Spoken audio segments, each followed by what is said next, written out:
আজকের ভৌতিক গল্পে থাকছে এক ভয়ানক অশরীরী আত্মা। গল্পটি শুরু হয় হামিদ মিয়াকে দিয়ে। চলুন আমরা চলে যাই মূল কাহিনীতে। হামিদ মিয়া কথা দিয়েছিল বিয়ের পর লাকি বেগমকে নিয়ে এমন একটা বাসায় উঠবে যেখানে অন্য মানুষের সাথে টয়লেট বা রান্নাঘর ভাগাভাগি করতে হয় না। আলফা ফ্যাশন গার্মেন্টসের ফ্লোর সুপারভাইজার হামিদের প্রেমে পড়েছিল শিক্ষানবিশ লাকি বেগম। গরিবের ঘরে এমন অনিন্দ সুন্দরী মেয়ে জন্ম নিতে পারে তা লাকিকে না দেখলে বিশ্বাস করা কঠিন। লাকির বাবা মা নেই, চাচার বাসা থেকে কাজ করে। একদিন ধমক দিয়েছিল হামিদ বেমাক্কা। তারপর এক অপ্রত্যাশিত চোখ ভাসানো ভেউ ভেউ কান্না। সেদিনই হামিদ সিদ্ধান্ত নেয় এই মেয়েকে জীবনে আর কখনো কষ্ট দেবে না। তারপর মেয়েটিকে বিয়ে করা। গত পরশু লাকির চাচার বাসায় সংক্ষিপ্ত অনুষ্ঠানের মাধ্যমে বিয়ে সম্পন্ন হয় হামিদ লাকির আত্মীয় স্বজনরা তাড়াহুড়ো করছিল, বলছিল শুভ কাজে দেরি করতে নেই। তো সেই হুড়োহুড়িতে লাকির বিয়েটা অনেকটা অগ্রিমী হয়ে গেল। বিয়ের দিনক্ষণ যখন পাকা তখন হামিদ হন্যে হয়ে ঘুরছে একটা সুবিধাজনক বাড়ি খুঁজে পেতে। পরিচিত লোকজনদের অনুরোধ করছে তেমন সন্ধান পেলে হামিদকে জানাতে। এভাবেই সন্ধান পেয়ে গেল আলেখা লজ নামের বাড়িটির। গাজীপুরে এমন বাড়ি রয়েছে তা না দেখলে বিশ্বাস করা যায় না। কোনো ব্রিটিশ আমলে বানানো বাড়ি। মূল মুবরিটা খোঁজ নেই, নানান হাত বদল হয়ে বর্তমান মালিকের হাতে এসেছে। মালিক ঢাকায় থাকে। কেয়ারটেকার আহমদ আলীর হাতে বাড়ির দেখভালের দায়িত্ব। লাকিকে নিয়ে আজ সকালেই নতুন বাড়িতে উঠেছে হামিদ। বিয়ে উপলক্ষে 3 দিন ছুটি পেয়েছিল। আজ তার শেষ দিন। হামিদ ব্যাগ, রংচটা, সুটকেস আর টিনের ট্যাঙ্কটা রিক্সা থেকে নামিয়ে সেই রিক্সা নিয়েই ছুটল বাজারের দিকে। সাথে লাকি। আনন্দ আর ধরে না। আজ প্রথম বউয়ের হাতের রান্না খাবে হামিদ। তাই বেশ কটা টাকা বেরিয়ে গেলেও মাঝারি একটা ইলিশ মাছ কিনে ফেলে সে। সাথে তাজা পুঁই পাতা, চাল, আলু, পেঁয়াজ আর সরিষার তেল।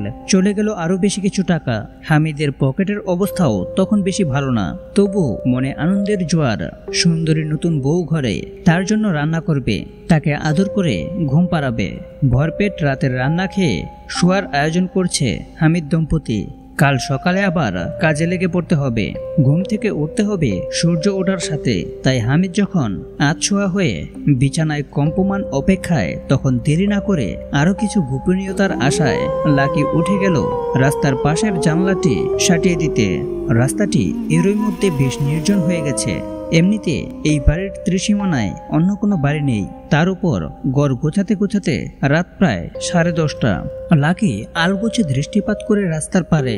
হঠাৎ বুকের মধ্যে ধক করে ওঠে তার। কেঁপে ওঠে সারা শরীর। একটা ক্ষণক্ষণে বুড়ি এক দৃষ্টিতে তাকিয়ে আছে তার দিকে। পরনে সাদা শাড়ি, বয়সের ভারে কুঁজো হয়ে আছে সামনের দিকে। চোখের দৃষ্টিতে শতজন্মের বিতৃষ্ণা আর ঘৃণা। চোখ নয়, যেন দুটো চকচকে রূপ মুদ্রা বসানো অক্ষি কুটুরে। গা শিরশির করে উঠল লাকির। মনের কোনায় বাসা বাঁধে গুমট এক ভয়ের অনুভূতি। তাড়াতাড়ি জানলা বন্ধ করে বিছানায় উঠে আসে সে। নিজ সংসারে বাতি নিভানো প্রথম সোহাগের সময় কেমন একটা নিস্পৃহ শীতলতা গ্রাস করে লাকিকে। সে রাতে ভালো ঘুম হলো না লাকির। অবচেতন মনের কোণে ভেসে ভেসে আসে ওই বুড়ির ঘৃণা মাখানো তীব্র দৃষ্টি। ছেঁড়া ছেঁড়া স্বপ্নে দেখলো বুড়ি তাকে আঙ্গুল তুলে শাসাচ্ছে আর কুত্তি, মাগি ইত্যাদি সহ নানান অশ্রাব্য ভাষায় গালাগালি করছে। শ্লেষের সাথে অভিসম্পাত করছে স্বামীর গোপন সোহাগকে।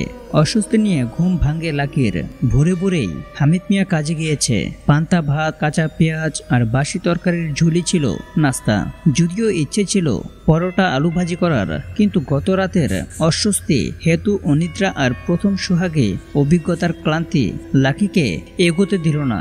বিয়েতে উপহার পাওয়া একটি নতুন সুতির শাড়ি নিয়ে গোসলখানায় ঢুকে লাকি। গোসলখানাটি বাড়ির বাইরের দিকে। শেওলা পড়া পুরনো পাঁচিল, টিনের দুমড়ানো দরজা। সকালের আলো ফুটে উঠছে তখন। ধীরে ধীরে নিরাবরণ হয় লাকি। শরীরের আনাচে কানাচে বইয়ে দেয় বরফ শীতল পানি। সদ্য মুরখ খোলা সুগন্ধি সাবানের গন্ধে মম করছে পুরো গোসলখানা। ঠিক এমন সময় একটা অদ্ভুত অনুভূতি গ্রাস করে লাকিকে। মনে হচ্ছে কোনো এক গোপন গবা কক্ষপথে লাকির সঢল গোপালী দেহলতা তাড়িয়ে তাড়িয়ে উপভোগ করছে কেউ। লজ্জা, ভয়, অস্বস্তি আর রাগে সারা দেহে চুমকুরি খেয়ে ওঠে রোমকূপগুলো। নিশ্চিত হওয়ার জন্য হঠাৎ ট্রেনের দরজার হুড়কো খুলে বাইরে চোখ দিয়ে তাকালো লাকি। দেখে না, কেউ নেই। আবেশ মুছে দ্রুত গোসল সেরে ঘরে ঢুকে পড়ে। চুল এড়িয়ে দিয়ে চালের কাকড় বাঁচতে বসে লাকি। বিগত জীবনের কত স্মৃতি মনে উকিঝুঁকি দেয়। আসলে মানুষের জীবনটা কত বিচিত্র। সে কোথায় ছিল আর এখন কোথায় এলো, ভাবতে ভাবতে একটু তন্দ্রামত আসে। আটকে থাকা বাঁধ ভেঙে কোথা থেকে যেন আছড়ে পড়ে একরাশ ঘুম তার চোখের জমিনে। একটু শীত শীতও লেগে ওঠে। দু চারবার ঝিমিয়ে চালের থালার উপর পড়তে গিয়ে লাকি চৌকিতে গিয়ে উঠে। ঘুমিয়ে নিতে হবে খানিকটাক্ষণ। বেহেট মাতালের মতো অদ্ভুত ভঙ্গিতে ঘুমিয়ে পড়ে সে। কত সময় পেরিয়ে গেল, লাকির ঘুম অশান্তিতে পরিপূর্ণ হয়ে ওঠে। মনে হয় কোনো অন্ধ জগতে আটকে গেছে তার আত্মা। শরীরে আর ফেরত আসতে পারছে না। নিঃশ্বাসে বদ্ধ বদ্ধ ভাব আর অনিয়মিত হৃদস্পন্দন। গলাটাও শুকিয়ে কাঠ হয়ে আছে। হঠাৎ বোধ হলো তার নাকে, চোখে, মুখে অস্বস্তিকর সুরসুরি লাগছে। মুখটাকে এদিক ওদিক ঘুরিয়ে অস্বস্তি থেকে মুক্তি পাবার চেষ্টা করে সে, কিন্তু ক্রমশ বাড়তে থাকে তা। জট করে চোখ মেলে লাকি। ঠিক 1 ফুট উপরে সমান্তরালভাবে শূন্যে ভেসে আছে একটা বুড়ি। ঘোলা চোখে তীব্রভাবে লাকির দিকে তাকিয়ে আছে সে। অন্তরাত্মা ছিটকে বেরিয়ে আসতে চায় লাকির। মুখ দিয়ে গুঙ্গানির শব্দ বের হয়, তবুও সে এক চুলও নড়তে পারে না। হঠাৎ একটা বুক ভাঙা আত্মচিৎকার দিয়ে কেঁদে উঠে লাকি। সাথে সাথে ঘুর ভাঙে যেন। দেখে কেউই নেই ঘরে। সারা শরীর ঘামে ভিজে জবজবে হয়ে আছে। ছাতি ফাটা তৃষ্ণায় শুষ্ক হয়ে আছে কণ্ঠনালী। টলতে টলতে উঠে বসে লাকি। হাফ টাইম শেষে দুপুরে খাবার খেতে বাসায় আসছিল হামিদ মিয়া। দূর থেকে টিনের গুটটা হাট করে খোলা দেখে বিরক্ত বোধ করে সে। যাওয়ার সময় লাকিকে বারবার বলে গেছে নতুন এলাকা, তাই সামনের গেটটা বন্ধ রাখতে। এই সময় হঠাৎ দেখে ভেতর থেকে শশব্যস্ত হয়ে বের হয়ে আসে এক বুড়ি। মুখে কাপড় চাপা দিয়ে ব্যস্ত পায়ে ঢুকে গেল পাশের গলিতে। উদ্বেগ আর কণ্ঠনালী নিয়ে দ্রুত পায়ে বাড়ি ঢুকলো হামিদ মিয়া। পাগলের মতো চৌকিতে বসে আছে লাকি। মানুষের সারা পেয়ে মেও করে হাড়ি পাতিল উল্টে পালিয়ে গেল একটা কালো বিড়াল। কাছে গিয়ে জুড়ে কয়েকবার ঝাঁকি দেওয়ার পরে ধীরে ধীরে মুখ তুলে চাইল লাকি। স্বামীকে দেখে ঝাঁপিয়ে কান্না এলো তার দু চোখে। না, হামিদ মিয়া বিশ্বাস করলো না লাকির কথা। ঘুরে ফিরে সান্ত্বনা দিতে গিয়ে বলল দুঃস্বপ্ন দেখেছে সে। দিনে দুপুরে তার রুদ্ধ ঘরে কিভাবে ঢুকবে বুড়ি, আর বাতাসে বা ভাসবে কিভাবে। লাকি যতই বলুক হামিদ সান্ত্বনা দেয় তাকে। বলে নতুন বাসা গোছানোর ক্লান্তিতে গভীর ঘুম হয়েছিল তার, আর ঘুমের ঘরে দেখেছিল দুঃস্বপ্ন। লাকির শারীরিক আর মানসিক অবস্থা দেখে সিদ্ধান্ত নেয় যে আজ আর কাজে যাবে না। লোডশেডিংয়ে হারিকেনের টিমটিমে আলোতে রাতের খাবার খেতে বসে হামিদ আর লাকি। বিকেল থেকে লাকি ধীরে ধীরে সুস্থ হয়ে ওঠে।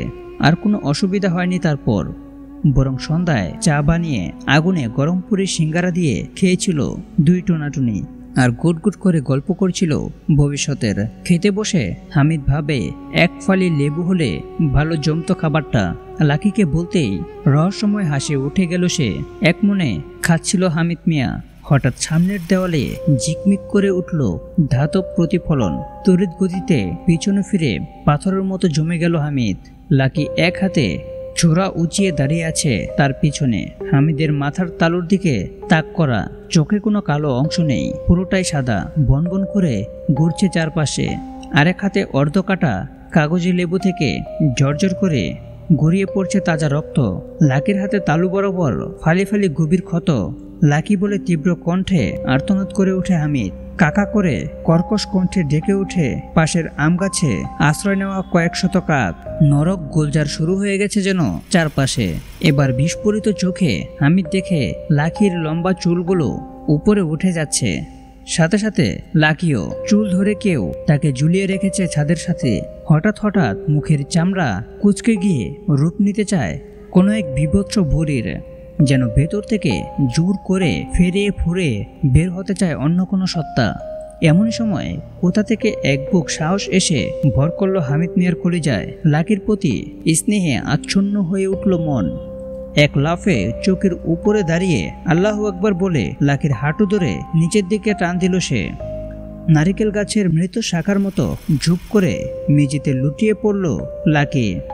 জ্ঞানহীন ফস করে শাড়ির আঁচল ছিঁড়ে লাকির হাতের ক্ষত বাঁধল হামিদ। তারপর তাকে পাজা খুলে তুলে ছুট দিল বাইরে। আপাতত কোনো হাসপাতালের জরুরি বিভাগে ভর্তি করতে হবে তাকে। মালপত্র যা আছে পড়ে থাক, ওই সর্বনাশা অভিশপ্ত বাড়ি আর এক মুহূর্তও নয়। মানুষের জীবন বাঁচলে তবেই তো মালপত্র। উদ্ধশ্বাসে হামিদ ছুটতে থাকে সদর রাস্তা ধরে। অন্ধকার ফুরে আদার গলি থেকে বের হয়ে এলো এক বুড়ি। নাক উঁচিয়ে এদিক ওদিক কি যেন শুকলো বাতাসে। রাস্তা থেকে কুড়িয়ে নিল রক্ত ভেজা এক টুকরো শাড়ির আঁচল। কুচকুচে কালো আর সরু জিভ ভিড় করে একটু চাটলো সেটা। মুখের মধ্যে টাস টাস করে শব্দ করলো দুবার। কোমরে গুজে নিল টুকরোটি। তারপর চাপা কণ্ঠে কলকল করে হাসতে হাসতে স্বাগোক্তি করলো, যাবি কই? আবারও অন্ধগলিতে ঢুকে গেল বুড়িটা। তো বন্ধুরা, এরকম নিত্য নতুন ভয়ানক ভয়ানক ভূতের গল্প শুনতে চাইলে এখনই ভিডিওতে লাইক দিয়ে চ্যানেলটা সাবস্ক্রাইব করে দাও।